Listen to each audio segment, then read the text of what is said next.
নমস্কার, আপনারা দেখছেন ওঙ্কার বাংলা। আপনাদের সঙ্গে রয়েছে আমি সৌমি। নজর রাখবো এই মুহূর্তের গুরুত্বপূর্ণ খবরের দিকে। গঙ্গা মিশনের উদ্যোগে বৃক্ষরোপণ কর্মসূচি অনুষ্ঠিত হলো আমতা বিধানসভা এলাকার বাইনান গ্রাম পঞ্চায়েতের তেঁতুলমুড়ি এলাকায়। এদিনের অনুষ্ঠানে গ্রামবাসীদের হাতে ৫,০০০ চারা গাছ তুলে দেওয়া হয়। উপস্থিত ছিলেন গঙ্গা মিশনের রাষ্ট্রীয় সচিব শ্রী প্রহ্লাদ রায় গোয়েঙ্কা এবং আমতার বিধায়ক অমিত সামন্ত। পরিবেশ রক্ষা, জলবায়ুর ভারসাম্য বজায় রাখা এবং সুস্থ মানসিক জীবনের জন্য বৃক্ষরোপণ অত্যন্ত জরুরি। সেই লক্ষ্যে গঙ্গা মিশনের উদ্যোগে এক মেগা বৃক্ষরোপণ কর্মসূচি অনুষ্ঠিত হল হাওড়ার বাগনানের আমতা বিধানসভা এলাকার বাইনান গ্রাম পঞ্চায়েতের তেঁতুলমুড়ি এলাকায়।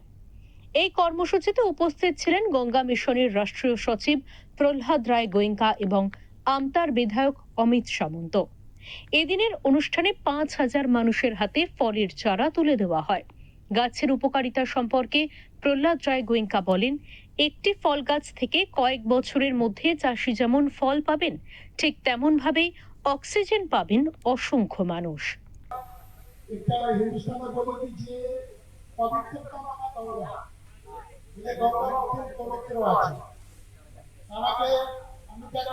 ভালো লাগছে, বাচ্চা ছেলে আমার পবিত্র আছে গঙ্গা মাউলি যে MLA very responsible for everybody, সবার উন্নতি ও উত্থান, এটুকু আমার সঙ্গে বসে এটাই চলছে। এখানে এটা করবো, এখানে ওটা করবো, এই অঞ্চলে কষ্ট আছে, এই যে বেদটা আছে সেটা আছে, এটা আমরা ভাগ করতে পেরেছি। আমি আমার কমিটিতে সেটা উন্নতি বানাবো, সেটা গঙ্গা আছে। আমরা করোনাতে দেখেছিলাম অক্সিজেন লাগা, অক্সিজেন নেই, কম পাচ্ছি, এত মানুষ কষ্ট হলো, এত মানুষ অক্সিজেনের জন্য মুখ্যমন্ত্রী এলাকাতে মারা গেল, ওরা টাইমে অক্সিজেন পেল না। বিভার সাইন্টিস্ট আছে, উনি বলে কি এক গাছ তোমাকে যত অক্সিজেন দিবে পুরো জিন্দগিতে, তার মনিটারি ভ্যালু আছে ৬৪ লাখ টাকা।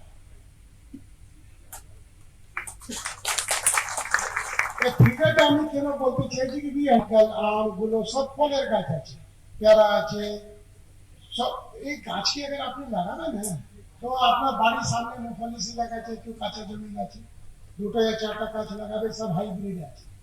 ৪ সাল পরে আমাদের কাছে আম চলে আসবে, নারকেল চলে আসবে, বিক্রি করলে আপনি টাকা পাবেন, আপনি নিজে খাবেন, দরকার হলে আপনার বন্ধু বান্ধব রিলেটিভকে পাঠিয়ে দিবেন।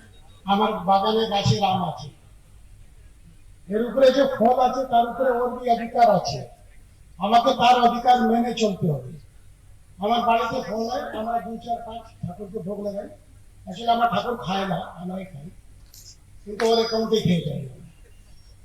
তো বাকি আমরা পাখি যদি ছেড়ে দিই, তোমরা সবাই আজকে গঙ্গাকে বাঁচাতে হবে, ইট ইজ ভেরি ইম্পর্টেন্ট কি আমরা কিভাবে গাছ লাগাই, কিছু পার্সেন্টেজ পাখি জেলে ছেড়ে দিই, আমরা পাখির বাসাবে দিচ্ছি। আমতার বিধায়ক অমিত সামন্ত বলেন, মানুষের জীবনে গাছের ভূমিকা বাবা মায়ের মতো, কিন্তু অসচেতনতার রাজ্যে বিভিন্ন জায়গায় নির্বিচারে গাছ কাটা হচ্ছে।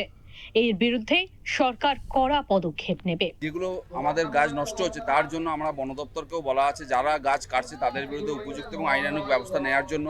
কারণ এই গাছ কাটা ইমিডিয়েট বন্ধ করতে হবে, যেভাবে পরিবেশ ক্ষতি করে কোনো রকম গাছ কাটা যাবে না।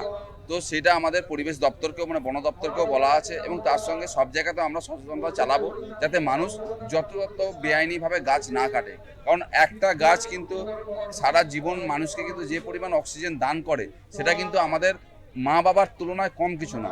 তো সেই পরিস্থিতিতে আমাদের প্রধানমন্ত্রী যে যিনি সূচনা করেছেন একটি গাছ মায়ের নামে, এই ধরনের মন্ত্রকে সামনে নিয়ে যাতে প্রত্যেকটা জায়গায় উপযুক্তভাবে বৃক্ষরোপণ করা যায়, তার জন্য আমাদের প্রহ্লাদজি উনি কিন্তু এই চারা গাছ প্রদানের মাধ্যমে এই আমাদের যে মূল মন্ত্র আছে সেটাকে কিন্তু উনি সাকসেসের দিকে এগিয়ে নিয়ে যাচ্ছেন।